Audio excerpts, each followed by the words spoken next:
അത് ഒന്നാമത്തെ അറിവ്. ഈ രണ്ടാമത്തെ അറിവ് എന്ന് പറയുന്നത്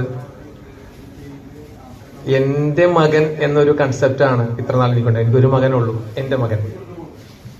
അതെന്നത് ഒരു ബഹുവചനത്തിലേക്ക് മാറുന്നൊരു സാഹചര്യമാണ് എനിക്ക് ഇപ്പോൾ. ആ ഒരു മകൻ എന്ന വാക്ക് ലോപിച്ചു പോയിട്ട് എന്റെ മക്കൾ എന്നൊരു തോന്നൽ എനിക്കുണ്ടായിരിക്കുന്നു.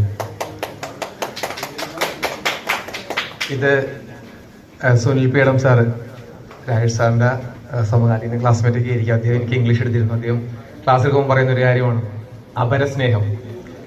അപരസ്നേഹം അഥവാ പരക്ലേശം. ഇത് മനസ്സിലാക്കുന്നിടത്താണ് നിങ്ങളുടെ വിദ്യാഭ്യാസം പൂർണ്ണമാകുന്നത്. അറിവ് എന്ന് പറയുന്നത് വിവരങ്ങളുടെ ഒരു ശേഖരണമല്ല, അപരസ്നേഹത്തെ തിരിച്ചറിയലാണ്.